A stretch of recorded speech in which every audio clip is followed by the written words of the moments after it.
Hello and welcome to the Sideline Live Podcast.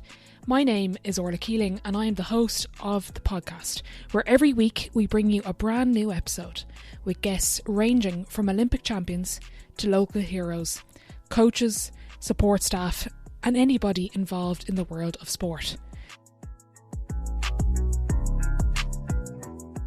Each week we will dive into different topics, including current affairs in sport, identity, skill, mindset, coaching, and also shine a light on those flying under the radar.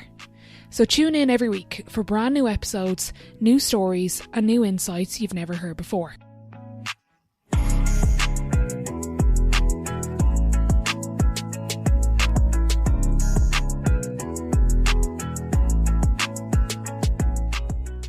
Okay, delighted to be joined by athletics coach Jeremy Lyons. Jeremy, thanks a million for joining me.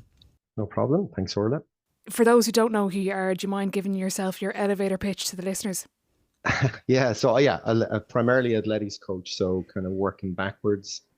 Or most recently would have been in Paris with I suppose it's the Dublin Sprint Group. It is a training group in Dublin. So that group includes Sophie Becker, likes of Sophie Becker, Killian Green, Jack Raftery. So would have coached those from when they came to Dublin or when they joined us, I suppose, their late teens. So that would have been kind of, I suppose, the group, and that group's been there, I suppose, from around 2008, 2009. It started out very small back then and just built up over the years. Gradually getting athletes maybe on Irish teams for European championships on relays. So then, I suppose, culminating the initial peak would have been in 2021 when we got two athletes to Tokyo Olympics, at the final with Killian and Sophie, and then again in Paris with Jack Raftery and Sophie getting to Paris on both relays and Sophie getting there individually. Yeah, so that's I suppose why I'm chatting to you here. Going backwards and then I suppose going forward after Paris, I after 15 years or close to it, decided to take a side step away from the kind of the elite end and get back to kind of grassroots, working here with a local athletics club that kind of has only started maybe 4 or 5 years ago. So that's the whistle stop or elevator pitch. Hopefully that kind of gets across the why I'm here. Yeah. Brilliant. Why did you decide to step away from the elite, the big lights, the Olympics, the place that everyone looks at every 4 years, and go back to grassroots? Yeah, no, it's a good question. And actually I did an interview. I knew I was coming on with yourself here. I didn't, but I was looking back and I'd done an interview with Cathal Denny and the Sunday Independent back in October, and it was interesting to see where I was then, because I put down notes, and it's interesting that I've kind of changed. The perspective of where I'm at kind of has changed. But I suppose the main reason was that it is all consuming, right? So and a lot of people mightn't know this, but in athletics, for whatever reason, I know you had Cathal on there a couple of weeks ago, and it was brilliant. So I listened to it. It was superb. Cathal articulated, athletics is a bit weird in the sense that coaches. He describes it, and it's exactly it. Everyone gets paid, right? Except the coach, the primary coach, our primary coaches. And it's just something that's a culture that's built up over the years.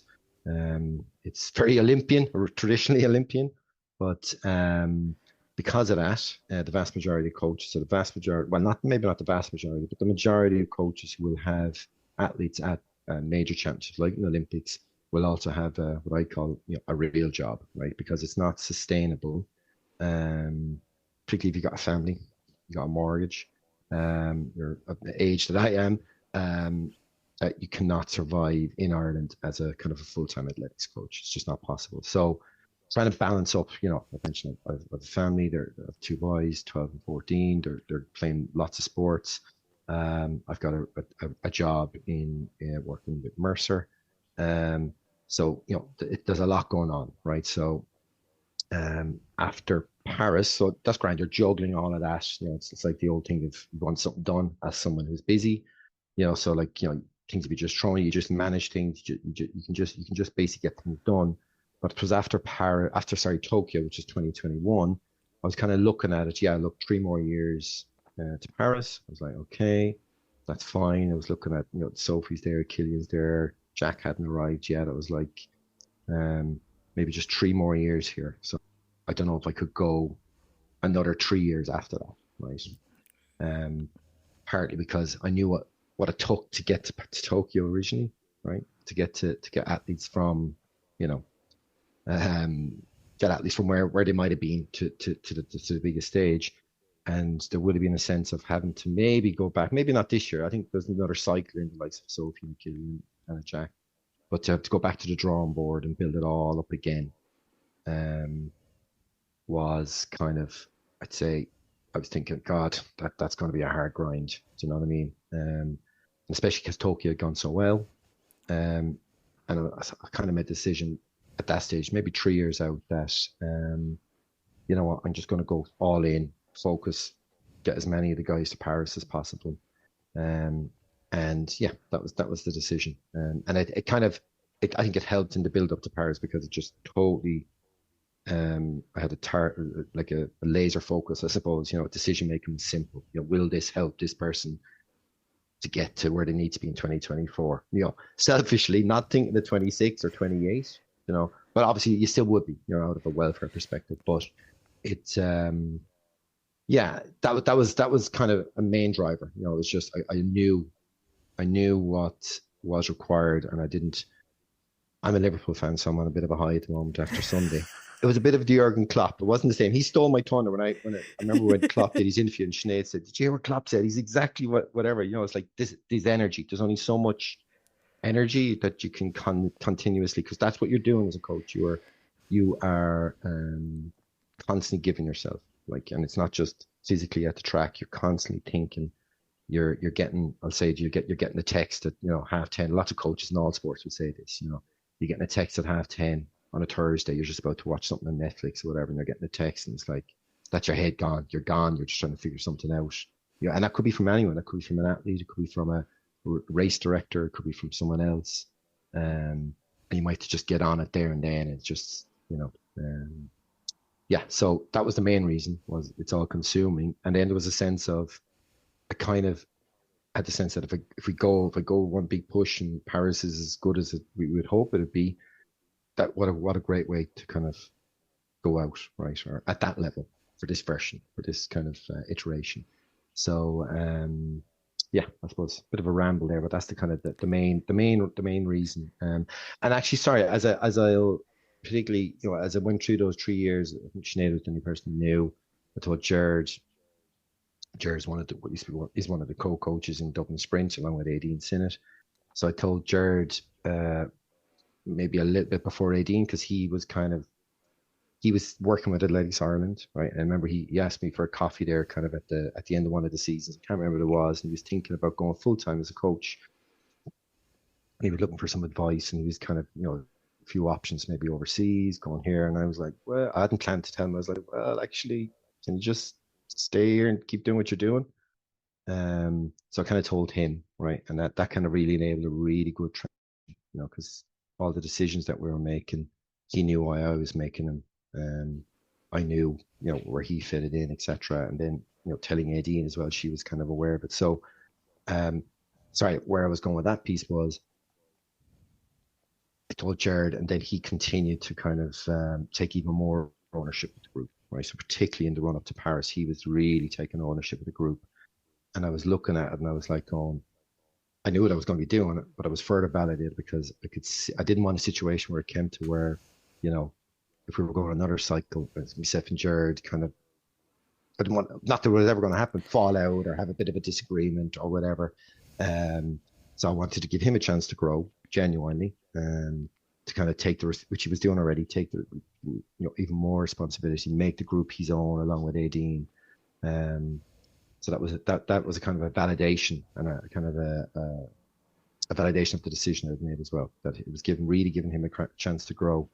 And yeah, so that was, I suppose, a lot there, but yeah, they're the main reasons. Yeah.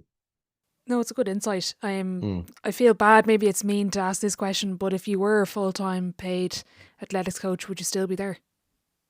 I'd say I would be. Yeah. Yeah. No, no, sorry. I would be 100%. Yeah. Yeah. Yeah. If you could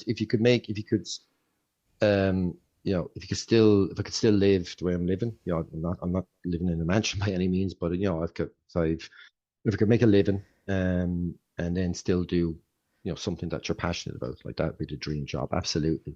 Um, so yeah, if someone came along, wrote a blank check to say, yeah, whatever yeah, enough money to cover this, cover that, still coach. Absolutely. 100%. Yeah. Well, you never know. Maybe one of the listeners will step up. But in terms of what I spoke to Cathal about, and he made a really good point about New Zealand, and he said they have 13 regional full-time athletics coaches. Is that Yes. realistic to have in Ireland? Let's say, I said to Cathal, let's say in 10 years' time, will we have Uh, that? yeah, well, it absolutely is. So there was sorry, I'm just checking there. The actual number was, so there is full-time staff in Athletics Ireland, right?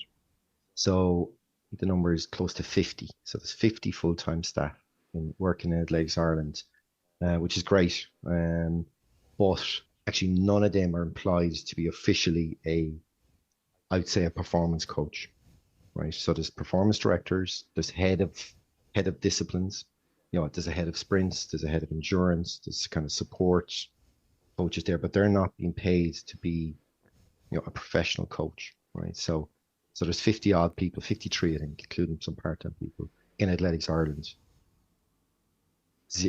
but then zero performance coaches. So there is people employed there. There's obviously money there.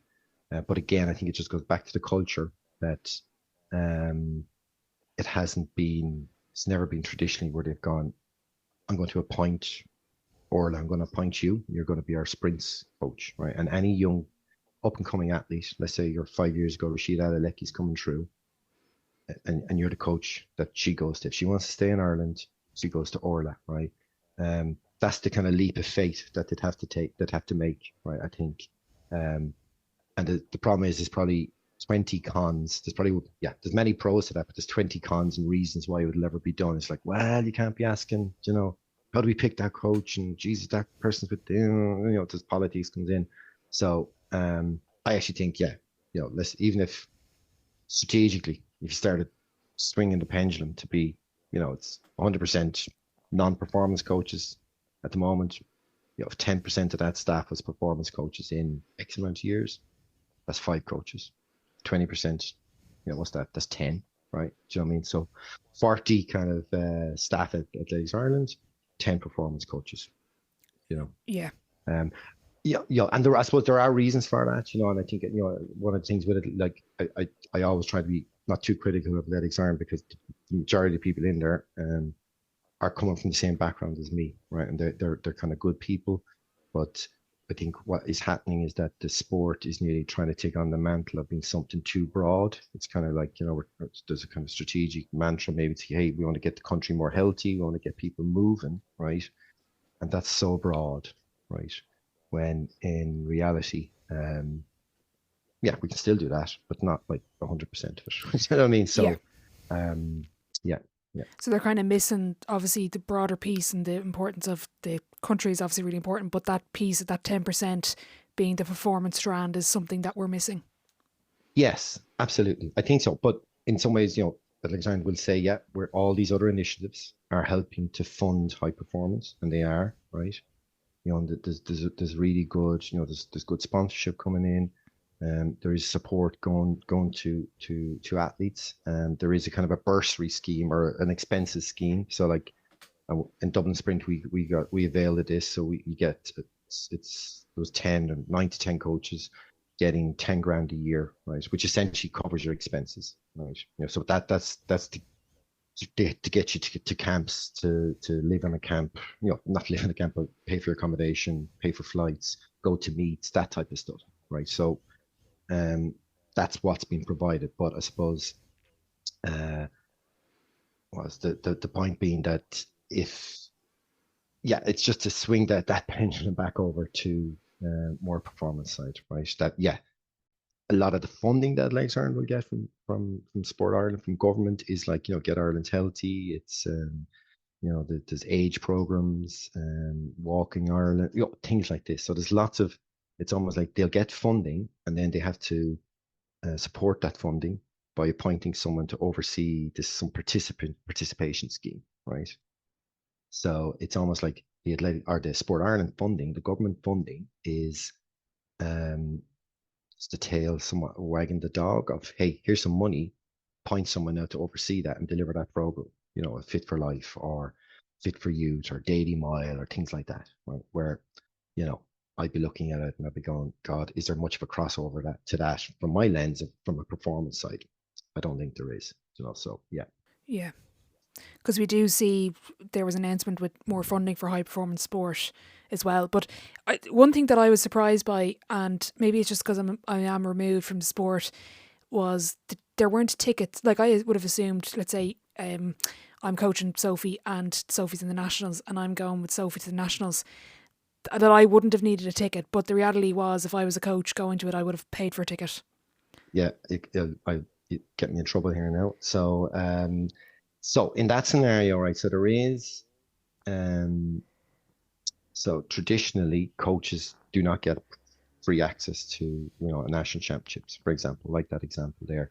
But again, fairness to Paul McNamara, the head of high performance or the high performance director, he did secure, let's say, coach passes. So if you were one of those coaches that are you're like the top 9 or 10 kind of coaches who are working under your own steam, you will get a coach pass, right? So that's good. So in the sense of the high performance ones, so Jared and Nadine now will be they'll get a coach pass for every meet in Ireland for the likes of Sophie.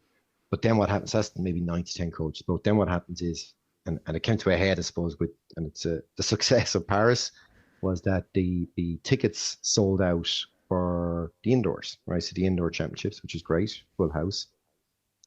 And they kind of there was some heads up given on social media. Yeah, it looks like we're selling out. Coaches being coaches will kind of go, yeah, Grant, I'll get a ticket as I'm driving over in the car type of thing. So you still have to get a ticket, right? So you could be there coaching. Was Bori Akinola won the 60, so he's coach Adam McMullen. Probably had to buy his own ticket to get in, right? So what happened then was that the tickets sold out, and there was a swathe, a load of coaches who didn't have tickets, right? Okay, so they couldn't actually get into the arena to be a coach, right? Which in some ways is not necessarily it may not be needed, but there are elements to a kind of a warm up area where it's good to have your coach around. You're not going to be really adding any value, but it's a bit of a safety blanket, it's a comfort for athletes, and it's also a bit of a recognition for coaches to be able to look. I'm in the arena here, so that's a factor. That's across the board, right? I'll make the analogy, or others make the analogy. If we like, team qualify for the All Ireland in Croke Park, 80,000 people there, backroom staff of 50, and kind of going, you know what, lads, we can only maybe get 10 of you in. So probably no harm if the other 40 or whatever. But the point being, in some cases, it might be going, hey, none of the coaching staff can get in. That's the equivalent of it. So, it's a problem. It was a good problem because the indoor sold out for the first time because of Paris and the success. But it does mean then that coaches previously, because it would never sell out, could just buy their tickets, but now they couldn't. So it's a problem. I think it's going to continue to be a problem. That's just that. And again, I suppose there is a sense you talk to me, things like that would really, like, this was the point where maybe where I was 6 months ago versus where I was now. This kind of happened. This happened around February. I wasn't kind of involved. I saw this happening.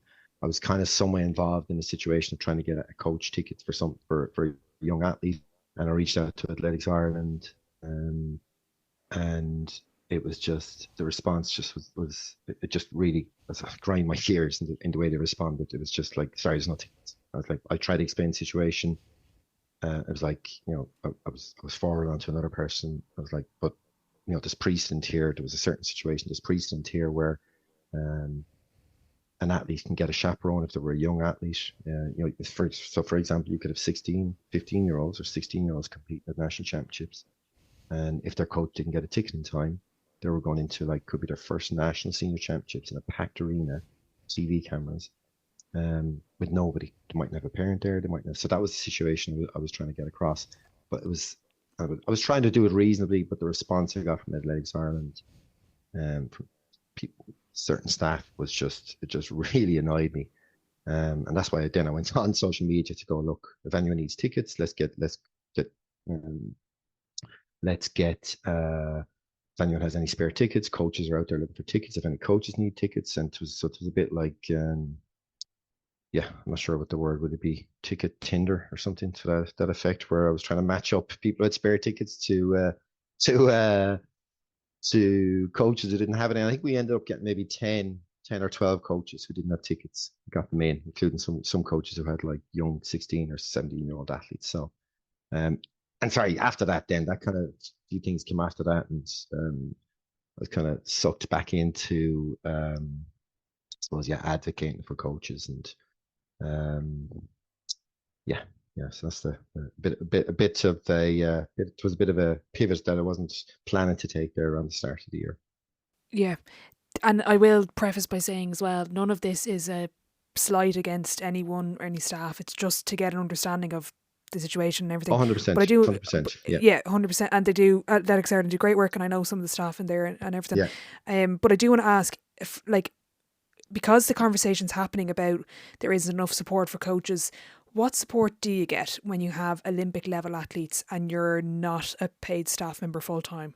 What do you get from Athletics Ireland? Okay, so obviously I'm not now because I'm out of the loop. So if I was just coaching by myself, which I wasn't, because I had two co-coaches in Dublin Sprint with Aideen and Jared.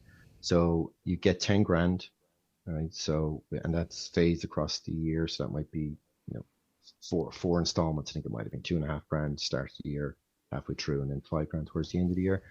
You get that. And then if you're going to an official championships, so say if you're going to Paris, or if you're going to like an indoors, you get, it depends, right? It depends on what the size of the team is, where your hierarchy is in on the team relative to the athletes that you have. So you may get a flight coverage.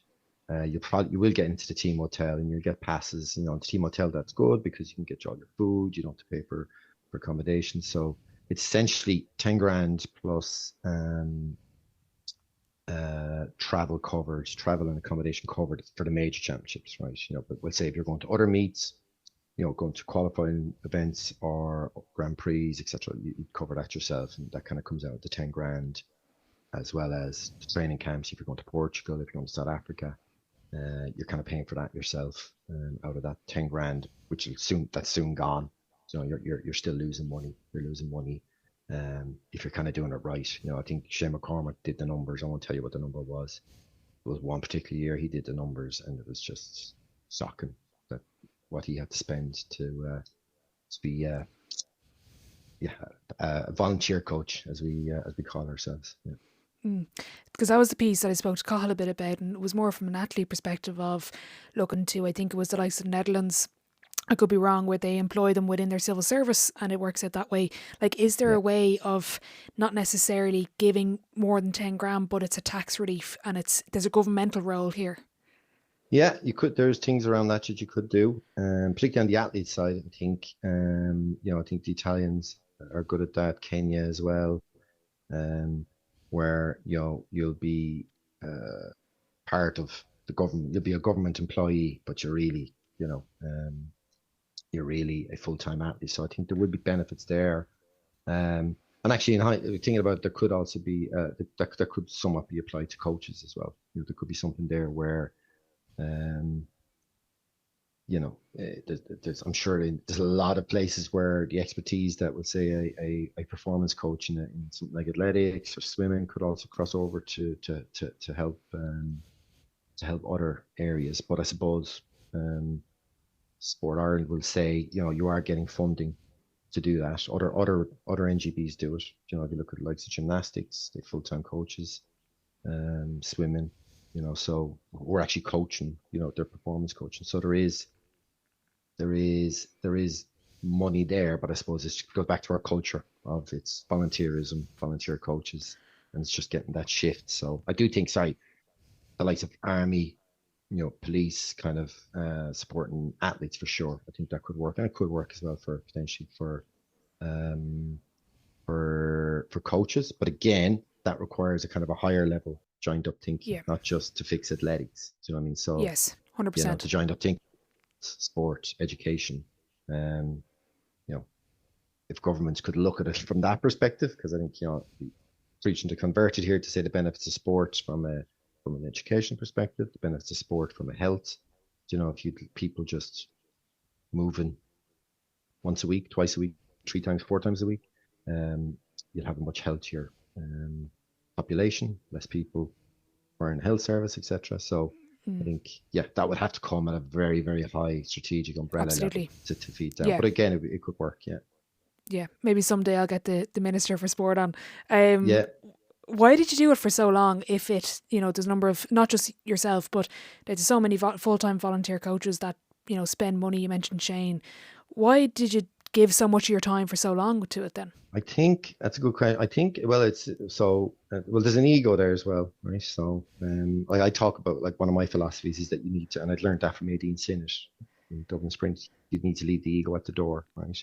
Because it gets in your way otherwise. But there is an ego in it in that sense. You feel good. You're helping people. You're seeing people. It gives you a buzz when you see someone develop. When you see someone go from whatever, a scrawny 17-year-old to kind of on the international stage. So it's a bit of a it does give you an endorphin, when you see that, and it's like. Yeah, so that'd be the primary reason. And in some ways, I still had that, but I have it now, and it is almost more of a purity to it. And it's back with kind of grassroots and juvenile level as well, because you don't have all the other kind of the peripheral kind of noise and other stuff that you have to deal with. You're just back to the basics of, and it's more amplified because kids are 14, 15, 16. They're just getting better anyway. Even if you're a crap coach, they're still getting bigger and stronger, right? So you're still getting that hit. But I think that would be it. It'd be just the whatchamacallit, the benefit, you're feeling good about yourself by helping people, right? It's the same why are you doing the podcast? It's like, you're doing a service. People, like, it's interesting. You've got great guests, diversity of guests on across all types of sport. People are interested in it. So, and you'll feel good about that. You'll get that feedback. So it's the same, you'll get messages from athletes, or, occasionally parents would have said things to you, like they would have said things to me, and I was like, Jesus God, I didn't realize I was having that much of an impact on this person. Or they'll say things about, like, the impact you had on my life. I was like, whatever, so and I think that would have come, I think, thinking probably that kind of element from my parents, right? So my mother would be very much, she kind of sees the good in everyone. Do you know what I mean? If she likes you, she sees the good in everyone. It's like always, all Irish mothers, I suppose. You could be poking the head off of someone and she'd be like, Ashley's grand. You know what I mean? It's like, so I'd be like, I see the good in everyone, right? So then my father he'd have been kind of very big about social justice and making sure everyone kind of gets a fair shot. But then, so it kind of, those kind of bits are bred into me, I suppose. And I think they transfer a lot to coaching. That it is, you just feel good about helping people. And yeah. And actually, sorry, even other things like, the problem solving, the things that give you a kind of a hit or a fix would be, and again, Shane McCormick would be brilliant at this. And we've had so many kind of late night kind of WhatsApps down through the years about trying to solve problems. Here's a problem coming at us, or we'd be seeing something that's coming, we'd be kind of strategizing and try this or try that. So it's like, it's just like, technically problem solving, emotionally kind of being helping people and seeing people progress, I suppose. Give us an insight, because speaking of the podcast, I had Sophie on probably, I think it was 2022 maybe, and she spoke very highly of you, and give us a bit of an insight. I remember I saw a screenshot of an email that you posted after Paris from 2016 about her joining DCU and how that journey has just she's just transformed into this amazing athlete. But give us an insight into when you met her first. Yeah, so I think, so that would have been 2016. I think she came up, and I was coaching a guy called Owen Power, right, he's from get this right now, Kilkenny. So he's from Wexford. But Owen's dad would have been coaching Pat, would have been coaching Sophie. So Owen was coaching, sorry, I was coaching Owen up in DCU.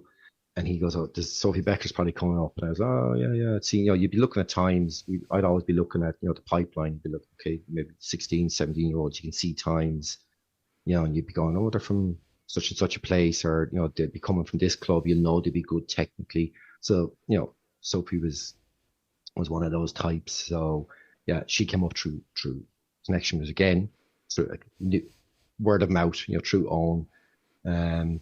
Came to Dublin, and I think actually I had a really good kind of start and end kind of thought process as regards coaching with Sophie.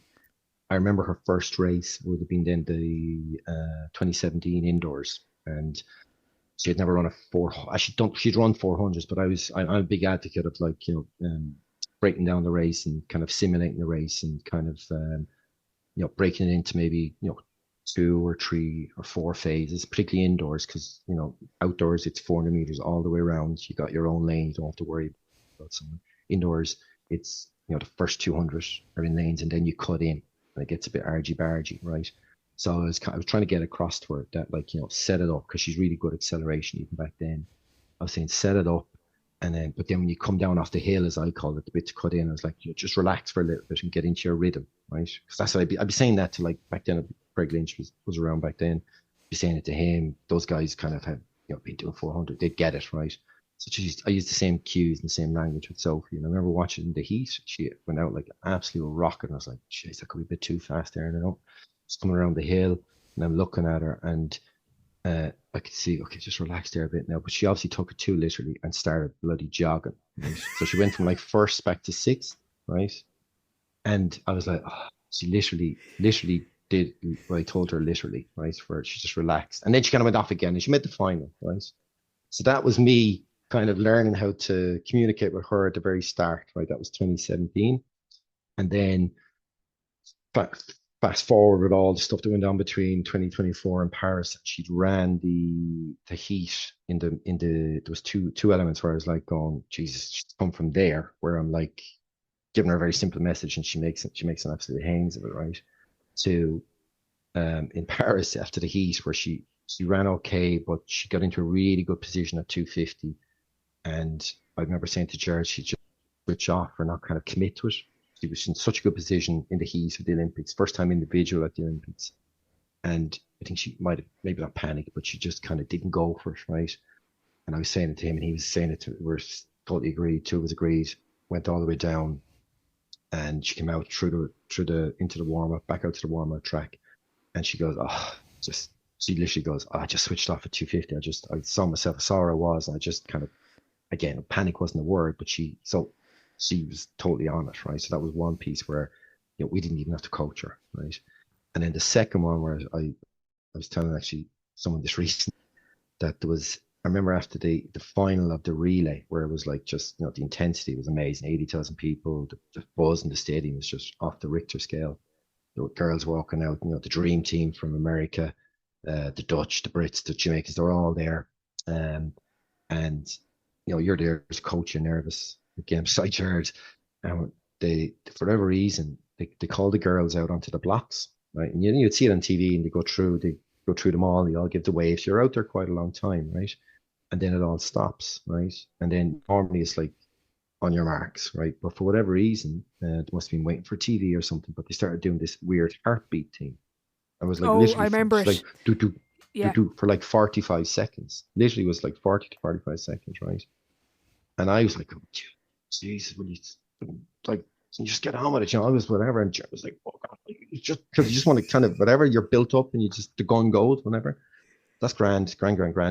And then chatting to her maybe after the whole thing, about an hour later, I was like, what was going through your head when you could hear the doom? She's like, what do you mean? I was like, when you're on the blocks. And she's like, didn't even hear it. She said she just couldn't. She was just totally in the zone. So I suppose at the bookend, just take it easy coming off the hill there, and she starts jogging to this like person who is on a whole level, like a whole different level to where I'm at. Do you know what I mean? Like she was able to get to a state of like something that I'd never be able to do. Zen, I suppose, at the most critical time in her career. So that's I could go through all the ups and downs to get there, but that kind of epitomized, I think, where she came from, psychologically and race preparation wise throughout the years. Yeah. Wow, that's amazing. Because I was in Paris now. I wasn't at their race, but I was in for other events, and I remember that kind of heartbeat thing. I didn't know why they did that, but Yeah. like that's an amazing transformation. So like, what makes Sophie so good? What allows her to get to that level that she's at now? Yeah, I think she's a very honest kind of person, I think she's not afraid of hard work, even though she used to think she was, but she was not afraid of hard work. And then the better she got, the more the kind of she started to own the kind of relationships as much, so a lot of the times when athletes are younger, it's the coach kind of dragging them along. But I think the older she got, the better she got. She kind of took more ownership, and I think a lot of that was kind of to her upbringing, right? So her even in first year in college, second year in college, she missed. She killed me for saying this, but I remember I let her miss a national seniors one time after doing the 23s because she messed up her shift at one of the petrol stations she used to work in, right? But I suppose the point being that it was her parents always said you have to work, even if you're in college, you got to have a part-time job, you got to do this, you got to do that. So she's a really good work ethic from her family. And then each year she just worked year on year, right? And just kind of, there was always, she was never overconfident, and always kind of took her a while to believe in herself. But then once she did, it was this very gradual over 4, 5, 6 years of building on everything physically, building on things emotionally. She started to use setbacks very positively. She's done a lot of work with Jessie Barr. Jessie did amazing work with her, and I know Jessie really well. So Jessie wouldn't be telling me what they were saying, but Jessie would know kind of the way I was. So she was really good at being able to, well, Jeremy, you might say this or whatever, So I think, she just year on year built on physical preparation, physical attributes, and then psychological attributes, really strong work ethic. I think that's it's not any earth shattering thing. Like she wasn't a superstar when she was younger. Like a lot of the athletes that we would have had, they would have been good, but they wouldn't have been shooting the lights out. And I suppose in our group, that's what it was. It was about kind of hard work. Don't get too far ahead of yourself. Work on the basics. So I think work ethic, I suppose, and then finally believing in herself. Yeah. When you're at a major championships and you're moving away from the usual sessions of having lots of time and drills and feedback, how do you manage that relationship in the Olympic Village, in the Europeans? What's that like as a coach? So in the sense of when you're starting to get close to the championships, is it? Yeah, when you're in the cauldron, that is a big Europeans. How do you manage that? Yeah. So actually, I think. Actually, I started to do this with the grassroots kids as well, or the juvenile kids, right? And it's phenomenal, right? And Jared was really good at instilling this. So I used to be, before Jared became more fully involved, fairly, lackadaisical about warm-ups. We'd have a warm-up, right? And we go through it. But then Jared started bringing in a really, really good structure around, let's say those 4 big track sessions of the week. We'd have a specific warm-up for each one. So then they're robotic as regards their warm-ups. They could do it in their sleep, right? So, and I started to do this with the juvenile kids, right? 14s, 15s, 16s, right? Where they can now literally just do, I go to warm-up A, warm-up C, right? So they're constantly doing that practiced warm-up, right? And there'll be always one session a week that's kind of a high nervous energy system session. It could be, max V or where they have to be really fired on and warmed up. So that could be, let's say, warm up A, right? So warm up A will then be the competition warm up, right? So I see it. I started to see it, and even more so now when I transferred it across to the kids, is that the warm up and the drills and the sessions that you're doing it's a bit of a comfort, right? So again, thinking back to Olympics, you could be there the stadium, huge stadium, you can hear the cheers. There's a warm-up track, an outdoor warm-up track right beside it, right? So you're doing your warm-up there. They could be easily distracted, you know, there's superstars walking all around you, but you're there doing the warm-up that you've done on a shitty Monday night in Santry the last 4 years. And it's a bit of a kind of, you're just going through your, you know, you're going, like you have your start time, you do this, you have your, you know, you'll have your structured, very, very boring warm-up. You know, you need to get your blocks in, you'll do this, you whatever. You go to the loo, and you put on your number, and that just distracts you from almost getting nervous. So, and sorry, that would be the day, and then we'd have over time. Now you would always have you'd need the ability for flexibility, but you'd have a shakeout the day before. You're kind of getting used to doing the same thing. Bit of a cliche, you know, when you talk about team sports, just another game. That's what you're trying to do. You're not trying to, you know, you're not going rah rah rah and knocking down the dressing room door, right? Because invariably your decision making will be flawed as a result. You are literally trying to make it, as just another race or just another game, and you can do that by, you can do that by the warm ups, by the predictability of they've done this a million times, you know. So, and actually, Dan Paff would always say, you know, he's a great American coach.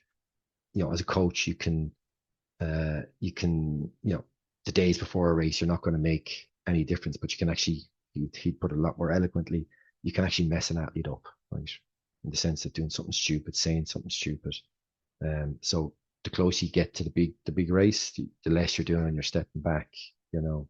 You're more relaxed. You need to be more relaxed, you know, to that. And you're picking all these things up, you know, you're making loads of mistakes. I remember I went to my first kind of big championships, and it was Brandon Ari and Jared at Europeans, and I was like, he's going on like an idiot in the warm-up area, kind of like, just like, as the coach, and I was supposed to be the calm one, I was like just hyper and whatever. So you learn, you make mistakes. But Phelim Kelly told me a great story about Nick Bedeau, who's the great, and it stuck with me. He's the great, one of the really good Australian distance coaches, great athlete out through the years, Craig Mottram. And this is when Mottram was kind of really putting it up to Bekele, I think. And it was one of the world's, or could have been one of the big championships. And Mottram came down to the lunch hall before the race. There, you know, was getting a bit of lunch, and you know, tents, whatever. And Bedeau was there with one of the other Australians, and they were there having a crack, laughing, just totally relaxed. And Mottram came down. He was like, "Oh, you guys all, what you guys? We got a big race. We're racing Bekele." You know, and he's like, Bedeau was deliberately just going. He was like, "What's wrong with you, mate? You've done all the hard work. Relax. You got nothing to do. Just get out and bloody race." You know, so he was almost deliberately kind of trying to calm him down by going, "Don't be so stressed," you know, and to the point where, look, I'm totally relaxed about this. I'm here having the crack, you know, 3 hours before the biggest race of your life. I totally believe in you. So yeah, it's, I think before the big races, it's not, or the big competitions, it's not doing anything different, not using language that you've never used before, keeping the same cues, keeping it simple, you know, staying relaxed, showing the athletes that you believe in them. You know, you're not stressed. Look, geez, they're calm, they're cool here. You know, they obviously believe in me. So yeah, I think that's the main thing. So what do you say to Sophie before an Olympic final? I think it would have been, actually, this is really interesting. This were the cues, and actually that's, I talked about Jared, you know, and even Nadine, but Jared would have been in the warm up with us. So we would have kind of, as we went through each of the years, we'd gone, so what's the cue? So we'd nearly have, what are we going to be saying to her? And we'd both say it in our different ways, or even, you know, but then you could talk to Jack Rathby and you're saying something different, or Killian Green, you're saying something different. So we'd have our language that we'd use for them. So I think even with her was, you're just breaking down the race, you know, just get out hard. Yeah, you're breaking it down into 3 for her. I think it was, you know, get out, rip it out for the first 70, first 80, get into your flow, so with 250, and then just let it rip, right? So again, you're making it something technical. It's not like, you know, you're keeping it very technical, as in just do your job, do this, do that. You're almost taking the emotion out of it. So I think it would have been as boring as that. And Jared would then say it in his way, maybe at a certain time or a different time. Do you know what I mean? So, you're not giving conflicting cues or conflicting messages. He said that, or, you know, so, keeping it simple. So I think it would have been as boring as that. And again, it came to at that stage. I think it was actually Luke Carson, who's Reese McClanagan's coach. I was at a dinner thing a couple of years ago, and I was sitting beside Luke and we're chatting about various things like that. Because even more so in gymnastics, the gymnastics coach has more of a impact, right? Because they can tweak a routine or the difficulty, somewhat almost on the spot. So I was like, how do you manage that? And he was like, well, we were talking about various bits and bobs. And then I was talking about me as a coach. And he was like, well, he kind of asked me, what level did you ever get up to? Right. And I was like, well, I was such and whatever. I was whatever, national level. He's like, one thing you need to be careful as a coach is don't drag you. If you want to get athletes to a certain level, don't drag them down to your level. And at the time I was like, looking, just a bit harsh, isn't it? But quickly I realized what he was saying was that the athletes will soon kind of, I've never raced in the Olympic Stadium, 80,000 people, or at a European Championships. So I'm not going to pretend to someone like, to an athlete that has. So they're more of an expert in that than me. So I'm just there to steer them along. So, yeah, I hope that makes sense in the sense that, No, it does. You can, and that's where you kind of the ego piece where like, you realize where you're at, right? In the sense that, I know what my job is here. I'm not there kind of swanning or thinking I'm, Billy Big Balls and, whatever, you do this and, smash into those Americans and, so, yeah, I think it's just, and that's the same in everything. And that's the same in every sport, and like, you'd look at, I'm sure that's in team sports when you see, one player going on, someone in need of, back to Liverpool, I'm sure if a Nunez is going on, he's Ernie Schlott will be telling them to, dig in there and, whatever, in Portuguese or Spanish. Whilst for another person, you might need, it's going to be quite technical and you need you to do this job. So it's knowing the athlete, knowing the player, knowing the cues that worked. And those cues are probably, you've worked in them in training. So again, it goes back to the boring stuff of training. And that's an important point as well, I suppose, is that the training is not just physical. You're going through the routine of competition and preparation and language and that type of stuff. Like there's just been so many kind of times. I remember one of the girls might have been doing a big rep and we'd be videoing them so we could get kind of accurate splits. And I remember we listened back to the video and there was like 3 or 4 of the lads had done their reps, so they were cheering on the girls. This is training, right? And they were coming up to really hard, 350 all out, and there's 3 different voices from the lads, and they all gave totally different cues.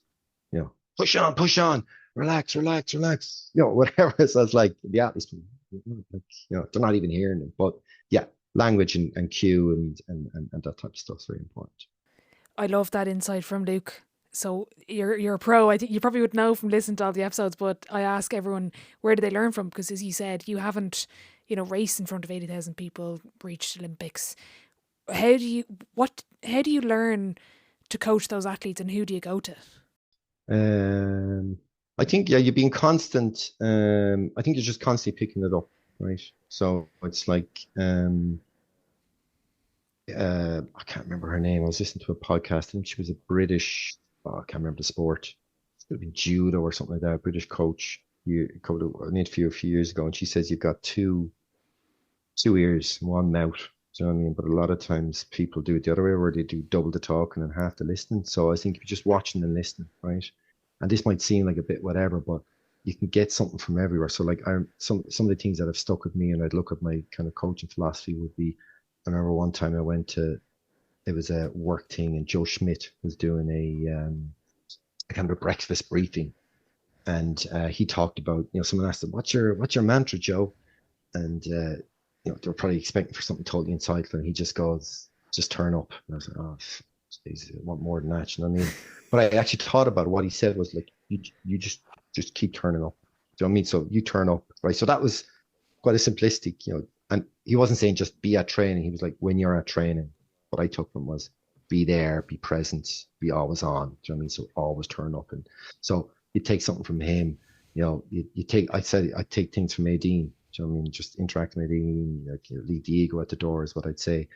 Jared, learned so much from him as regards the structure of a training session, warm-ups, the technical elements, Shane McCormick as regards decision making. So you're picking up things. Even recently, I've seen my eldest fella is playing football locally here, or soccer, and he's not at a high level, not at a high level, but his coach is from Moldova, but his approach to coaching is amazing. And I'm on the WhatsApp, and he's got it's all about body language with the kids. So you're learning things from everywhere. In my professional thing, I work with really, really geniuses when it comes to finance. And you learn things from how they approach it, try to be professional at all times, but be critical, struggle at that sometimes, but you're learning something from everywhere, right? So it's not that's the thing. It's not a kind of a microwave quick, here's the ABCD, right? This is how you do it. It's not ladybird by numbers or draw by numbers. It's just constantly listening and tweaking and probably seeing the perspective of someone and then trying to understand, oh, okay, I know why they're doing that. I kind of do it like this. And, you can reconcile that. Yeah, that I can see why they're doing that, as opposed to just copy and paste. So it's that'd be the challenge, I think, as a coach, is that, I have this kind of story around, it's you have so many ideas and there's so much information now in the kind of digital age, whatever, that it's almost like you could have 100 post-its on a wall of how to be a coach. And you just have to kind of distill that, and kind of that doesn't work or that does work, and you're left at maybe your 5 or 6 post-its, or as Shane McCormick would call it, your 3 big rocks, right? These are the foundations of which you kind of work towards. So I think it's just constantly you're seeing it. I know it might seem like whatever, but you are constantly seeing it everywhere in every walk of life. And you'd look at, again, Liverpool fan, you'd look at the way Jurgen Klopp did things, the way Arne Slot has done things. It was really, I thought, a really insightful piece from Mo Salah when he's been interviewed afterwards. All through the year, Arne Slot seemed quite very nice, affable, totally chilled, answering really kind of charismatic. But there was, you got the sense that he couldn't have done what he's done if he was this kind of nice little kind of whatever. But Mo Salah said that he came in, he was really tough. And he said Dutch tough. So he was really, really tough. So obviously behind the scenes, he is obviously killing them. And it's really high standard. So it's learning all those types of different things. So it's just picking it up and then not copy and paste, as I say. Another thing I'd say is kind of, once you learn and you get comfortable in your own skin, to coach in your own personality. This is what I'd say now with the kids. I'd be trying to say to the coaches in the juvenile club is to, you might go on a course and they'll say to do, A, B, C, D, or you'll see something, or you see something. Yeah, I get that, but adapt it to your personality. If you're a kind of a jovial person having a crack, be a coach like that. Or if you're a kind of a methodical, A, B, C, D, coach like that. If that's the way you are, kind of coaching your own personality, you don't have to be someone else's, you don't have to be a shouty coach or a kind of a super hyper calm coach. If that's not what your personality is. So yeah. What's the biggest thing you learned from Tokyo going into Paris? Was there anything you picked up? I would think I suppose the big thing was to cut out all the noise. I think again, another thing I'd say would be to kind of, as a coach, thinking you're trying to get to a goal, is to cut out the a bit of a cliche, but cut out the noise so that you can see the signals, right? So that's what I learned. I think the Tokyo kind of caught up, came on really quick. As in, the guys were there was so many things that happened that kind of, they were, I wouldn't say lucky, but there was this just chain of events. If it had happened in 2020, they weren't ready, right? So COVID came along, so then, hey, we got an extra year. Then the qualification, Killian was injured, Sophie wasn't. Sophie was over there, she wasn't picked on the team. Do you know what I mean? There was all these little things that had happened, and lots going on. So I suppose the big learning was that when it came to Paris, that to have this more laser focused, cut out the noise, as I'd say. And everything was geared towards 3 years later, or 2 years later, or a year later. So it was just to have more focus. Sinead, my wife, would say that to me.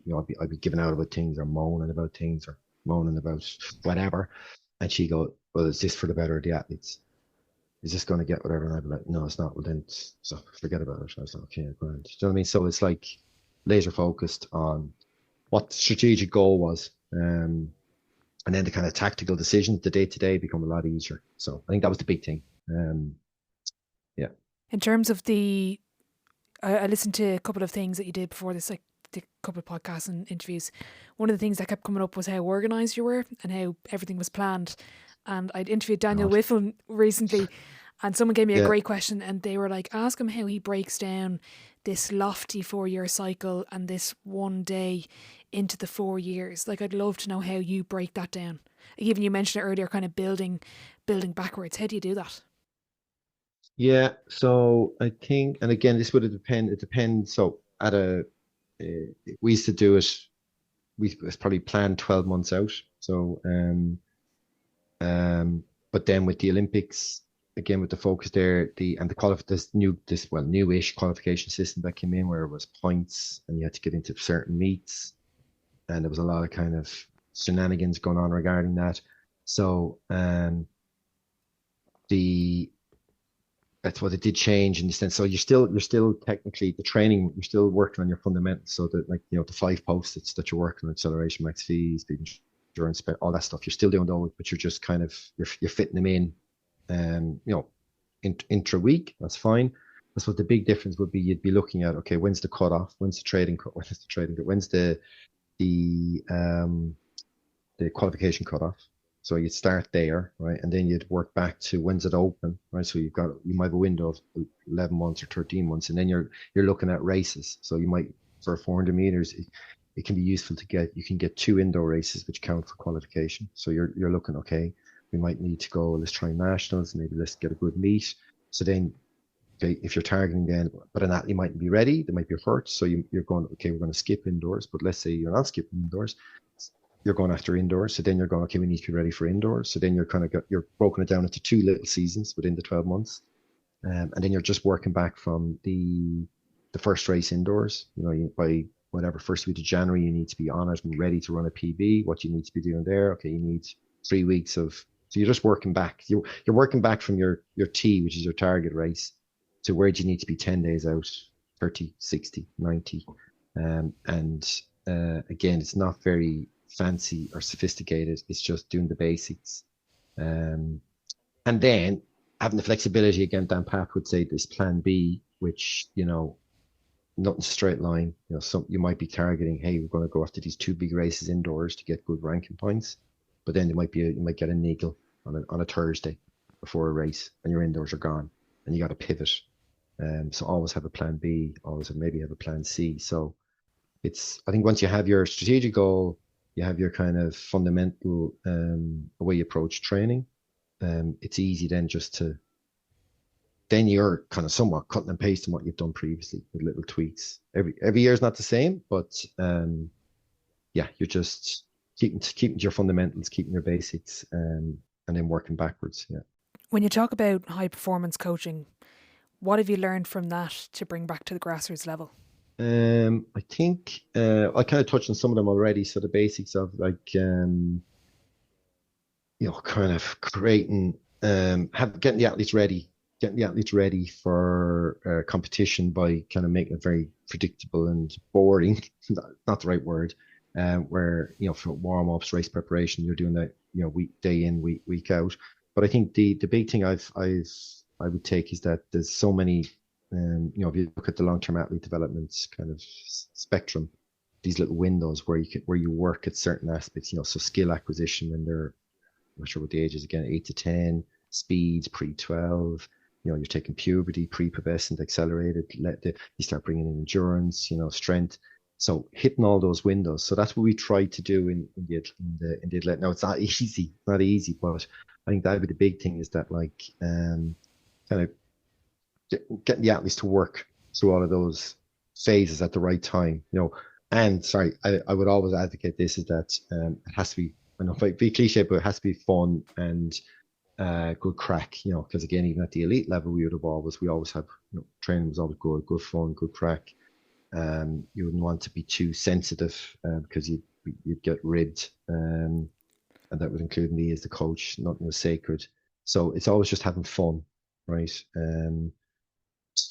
Camaraderie, right? So we do try to at the juvenile thing, and there's some really good clubs who've done this where they've built up kind of relay squads. Ratoath and Meath have a really good culture where they keep lots of kids in the sport, right? And they've built it around relays, or you'd look at in cross country, just up the road, the night or the Clonliffe have really good endurance, late teens, and they have a really good.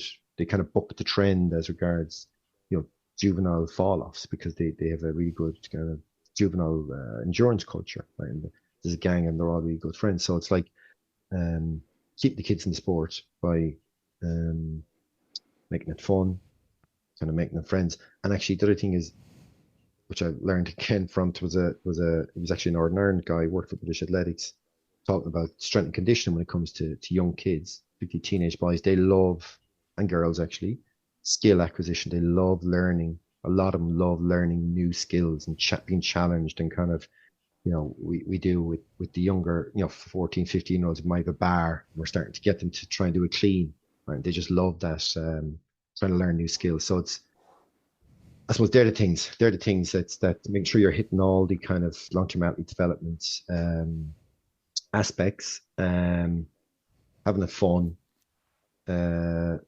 being not afraid to test themselves, right? In competition. We've started to get this kind of motto in the club of like, it's called a creed. It's something like, to be, I can't remember what they are now, but resilient, engaged, back to the Joe Schmidt one, make sure when you come to training that you're switched on, daring or be brave, don't be afraid, get out, compete, don't be afraid to test yourself. So they're the main things really, but yeah, not too serious. I think that's the big one. I could have literally gone cut and paste and have 15-year-olds training like mini 21-year-olds, but they'd be gone before they're 16, 17. It's either hurt or burnt out. Where do you think the next wave of volunteer coaches come from?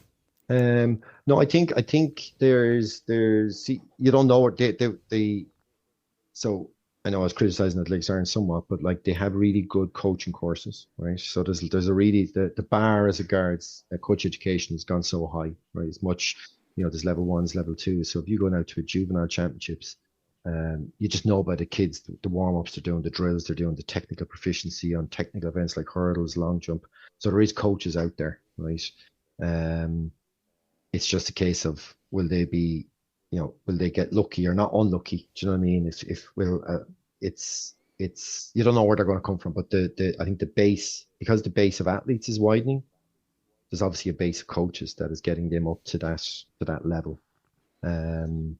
So I think there's always the potential for new coaches to come through, but it's like, for every 10 potentials out there, 9 out of the 10 of them, something will happen. The kid might get, go play another sport. They might get disillusioned as a coach themselves. They may go to America.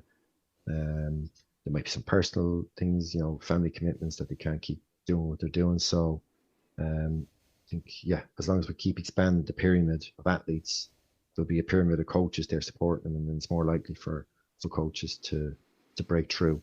But I suppose there will be the structures eventually, eventually the structures need to be there to keep them, right? So that'll be the challenge. So I think there's a lot more coaches and a wider breadth of knowledge, but I suppose we do need I suppose you can nearly look at it. Is there a pathway? Is there a kind of is there a pathway? There's pathways. You can see pathways now for athletes. Like if you're a young 15 or 16-year-old, you could go, hey, look, if I'm a girl and I'm really good at 200 meters, I'd be going, geez, if I stay around for another 6 years, as long as Rashida's still running, do you know what I mean? I could be going to the Olympics on a relay, or a middle distance. You can see now there's lots of middle distance or endurance coming through. But I suppose so athletes can see it. They can see where the options that they have, but coaches probably don't realize it. But there's the pathway there can quickly kind of stop. If you want to be professional, you probably have to go overseas, or supplement what you're trying to do with something else. So yeah. I do want to ask as well, like you might be touched on a bit with Sophie, top level of sport, is it more physical or mental? I would think it's mental. Yeah. Yeah. When you get to the top level, right? I think it was Tanya Buford Bailey. She's one of the top US coaches. She was Daniel Figallan did some amazing. He was working in the Legs Ireland a couple of years ago. Did some amazing workshops where he got top coaches on for Zooms with like some of the sprints coaches, and Dan Paff was on, and Tanya was on, and she talked about it that she's like, when you get to the top level, everyone's got by and large the same talent or same physical level, but it's it all comes down to who kind of wants it the most. And her line was like, you're coming out of college and you're racing up against these kind of grown ass men or grown ass women who are like, they'll just literally tear you to pieces, metaphorically in a race, right? So I'd agree with that, and that's probably now that you're asking, I'm thinking about it. That would have been something with Sophie where I talked about the dum, and she in her zen, she couldn't even hear it. She just got into a total, and people would have talked about that. It's like the Michael Jordan thing about like, when I used to read that, I was like, oh, yeah, whatever. This thing where he said he could, everything kind of slowed down. He could see, almost kind of looking at like almost Matrix type stuff. But I actually do think there's an element of that, Eamon Coughlin would have said it when Eamon Coughlin ran his world record indoors on the boards in the States. He said, I can't remember what it was. I think it could be still like the top 3 indoor time, vault, whatever. Crazy time. But he said he felt like he was floating around the track. He didn't feel any pain whatsoever. So I do think mental is when you get to that level. Obviously, you have to be at a certain physical level, but it's that 0.25%. Yeah, exactly. And that's when you get to the level of that the likes of Sophie and Jack and everyone's at. It's what happens then. Yeah. Gavin Noble gave me a couple of interesting insights from the village on what separated the best from the rest. Do you have any good stories you want to share on that? Well, we weren't in the village, so those coaches, or even just in general. He just gave examples from the village, but in general, I suppose well, there is an obsessiveness to it. That's what it is, right? So and everything you do. Thomas Barr's talked about this. Right? He says now that he's retired, he probably hasn't. He realized that everything he did was geared towards that race in 9 months' time. You might be out for food. Will I have that extra, or will I have a drink, or will I have a glass of wine? No, I won't, because whatever. So everything, it's just this incessant kind of obsession, I suppose, towards the goal. I think that's what for me would be the big differentiator. And that's it's.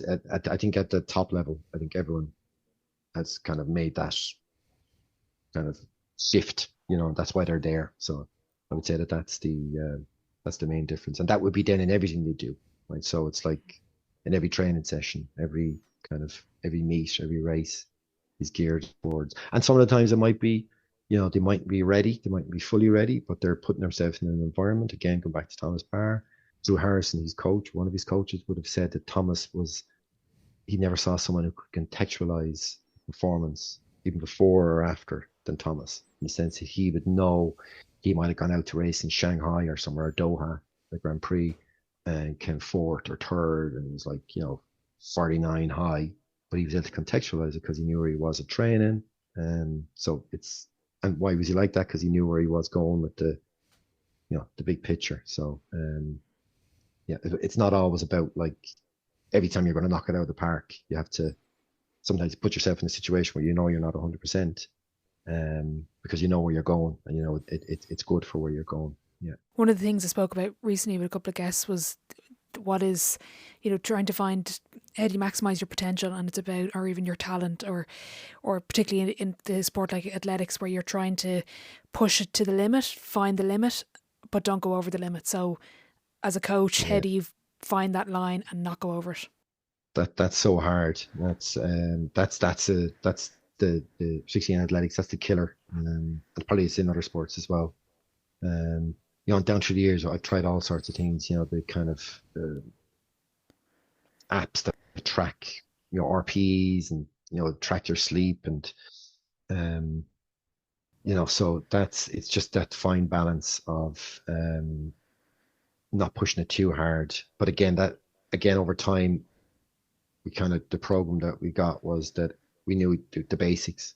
We didn't deviate too far from the basics, right?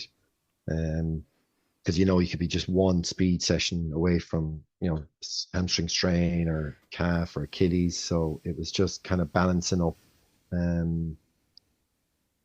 balancing up that kind of risk and reward constantly doing that, and at most times siding towards the less risky option, right?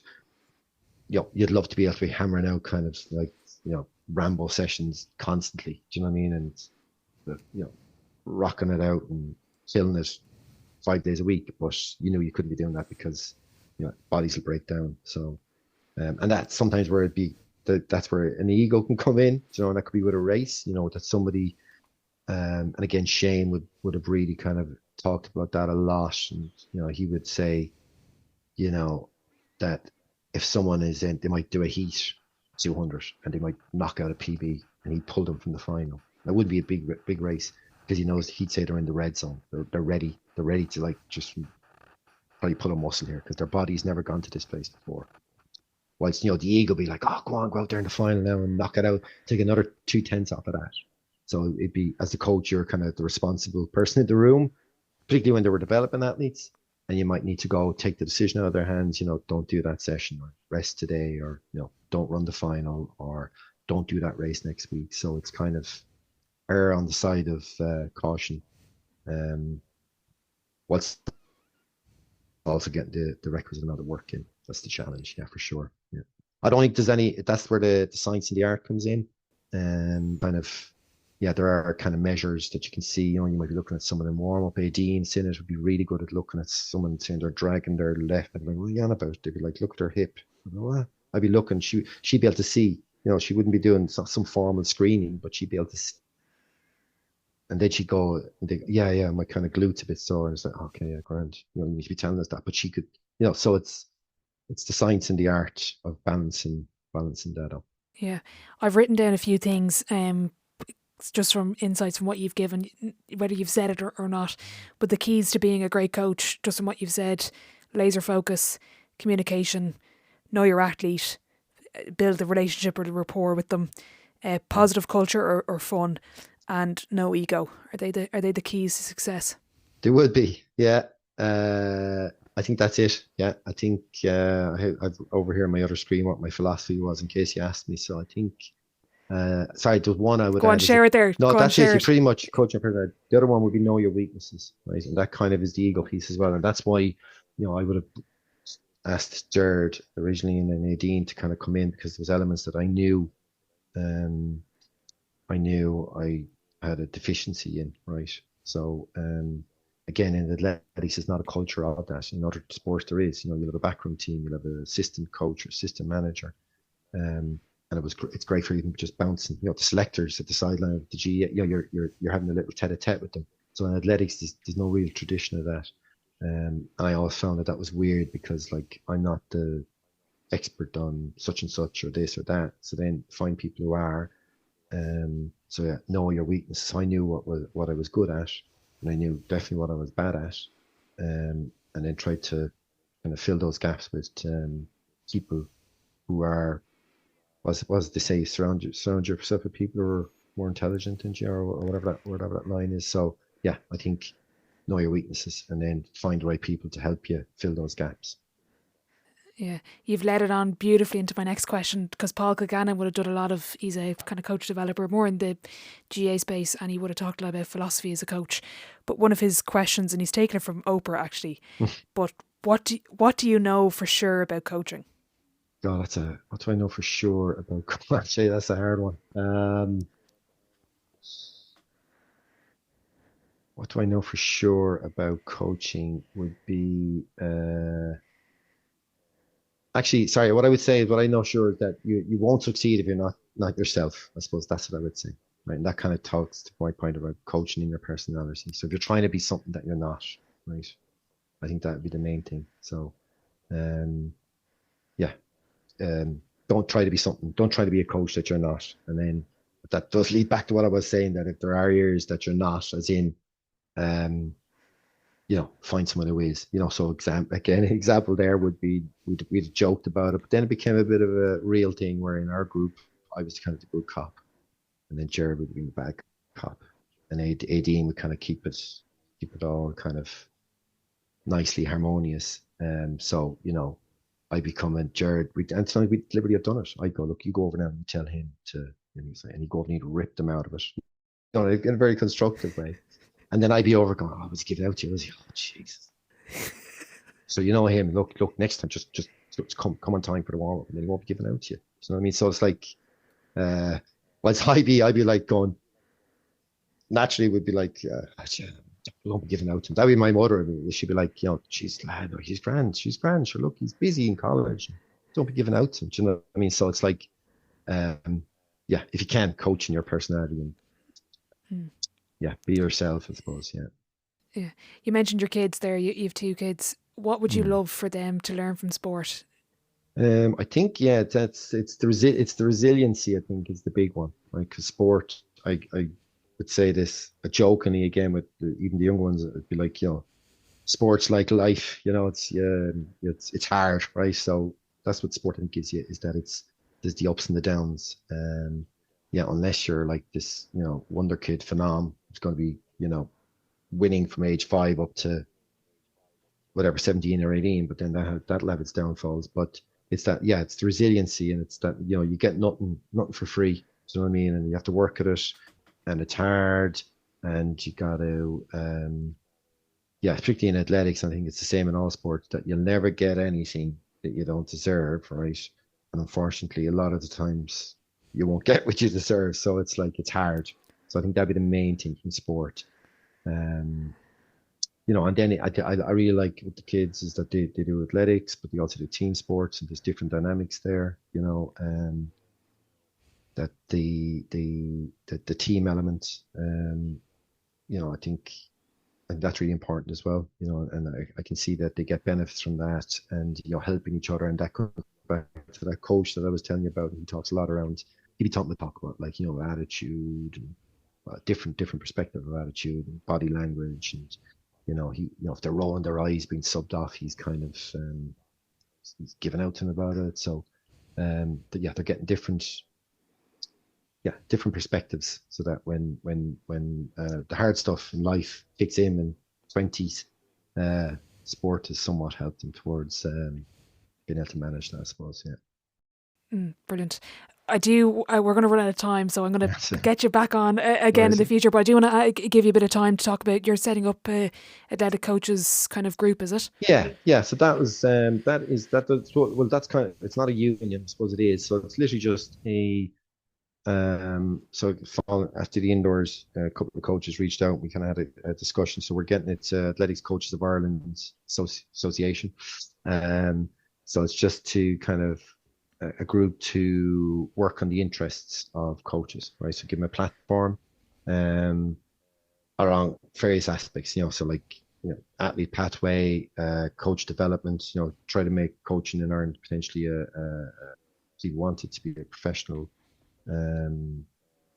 opportunity, and generally improving the coaching environment in Ireland. And already it's this, people from Athletics Ireland have reached out from a coaching side, and they're starting to. We haven't really formally set up yet, but already, we've had kind of good interactions, and that's what, it's with Daniel Kilgallen, who would have been, would have brought Rashida all the way through, and Israel, so we're trying to hope to make it something that's kind of constructive. We're working constructively, giving feedback to Athletics Ireland, taking feedback back, and almost like a representative body for coaches at a certain level. So like if you're an under 20s coach up and older, coach someone to like national medals, etc. You'll be part of the group, and you can give your feedback there. So it's not fully up and running yet, but that's the goal. Over, we'll get it going, and then build it up hopefully over the next few years, kind of as a constructed thing, working hopefully with the legs starting to kind of feed in, and in time, could be a representative on committees and stuff like that to kind of feed in from the cohort of coaches that are out there. Brilliant. I look forward to learning more about that when we do a part 2. I will get you back on. Nice. I just want to quickly fly through the Sideline 7, same 7 questions at the end of every episode. Question 1, what's your favourite quote? I had it written down here because you'd sent the thingy, so it's not the right key one, so it's the old Bill Belichick one. It's do your job. So I just like that one. It's so simple in everything, go out and do your job. Sophie, do your job, or 15-year-old guy in the under 16 relay, do your job, get the baton in the lead. So yeah, do your job. Very good. I like that one. Best sporting event you've been to? I think the Olympics would have been the Olympics. It just generally everything. Paris was amazing, and you said you were there. It's just the French did an amazing job, and then being able to be. Because I went to all loads of sports. I was pitch side or court side for the doubles badminton with the kids. And that was just absolutely mental. It was China versus China, and it was just wild. It was some crack. Went to that. We did Olympic handball up in, was it Lille up the north? My wife works with Reese, so my kids met Reese the morning after. Oh, amazing. He got the medal in it was some function and whatever, so they get to see him. Reese comes over and he's putting the medal on the lads, and I'm like, jeez, they didn't even they appreciate it, but I'm like, oh jeez, they're like whatever. So Paris, that aside, so it was just that aside from what we were doing as coaches. So I think it'd be Paris for sure. Yeah. Amazing. What's the biggest setback so far in your career, and how did you react to it? Yeah, it's kind of a sad one. I think would have been an athlete would have been in our group, Craig Lynch. He was a great athlete, one of our kind of lead, kind of breakthrough athletes, and he was killed in a car crash maybe 6 years ago. Whilst he was still very kind of central to the group, and he was a real leader within the group. So that was a major setback to the group. Pales into significance what his family and all that has gone through and done that ever since, but I think that would have been, I suppose, the biggest setback in athletics. But we try to use it constructively, and in the particularly in 2 or 3 years afterwards, we try to do things, and he's kind of like, Craig would have done this, or he would have been, so we used his kind of memory, and his approach to life constructively to kind of make sure that was part of the culture of the group. So I think that would have been that one, yeah. On the flip side then, your biggest achievement to date in or outside of sport? Yeah, I think, in sport, I suppose, would have been getting qualifying 3 Olympians. Thinking back to Joe Cooper asking me to coach Sarah Woods, I didn't think I'd have 3 Olympians X amount of years later would have been the main thing there, yeah, for sure. What advice would you give your 18-year-old self? Probably that it'll be all grand. So don't, I think, I think when you're 18, you kind of, I think we're getting better. I think the back, when I was 18, there was probably a lot more, it was more uniform as whereas you'd be going, but the world, again, the social era, you could be, I suppose, whatever you want to be these days. You don't want to go to college, don't go to college, or, so, it'll be all grand. And who would be your dream dinner guest and why? You can make it a dinner party if you want. Yeah, it's actually really, it's kind of very Will Ferrell, right, the comedian. Him, and good crack. I don't know what could I bring others, but yeah, I just think actually Will Ferrell at my own family dinner on a Saturday when we're having fajitas with Sinead and the kids. Brilliant. Absolutely some crack. Yeah. Also, Will Ferrell in my house on a Saturday.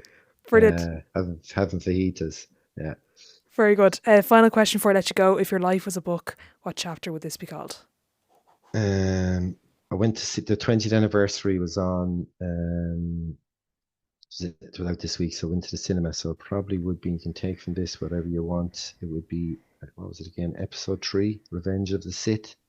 So here we go. With that. Okay, I haven't seen it yet, so I don't know. I'm not sure if I'm a Sith or a Jedi, but very good. Come here, Jeremy. If there's anyone listening that wants to reach out, where is the best place to get you? Actually, that's interesting. I've gone off social media. Okay, right. So by I am pigeon still on Instagram. Jeremy, I think it's and that's actually a thing. I kind of just it's been a real detox from sport and back to, working with whatever, 12 inches in front of your face. So yeah, I think it's Jeremy _P_Lyons on Instagram. Still think I'm on Twitter, but yeah, I'm not active. So brilliant. Maybe get onto yourself and you can get in touch. Yeah. I get them to contact you by pigeon. Maybe they might get through to you. Jeremy, thanks for your time. Really appreciate it. No worries.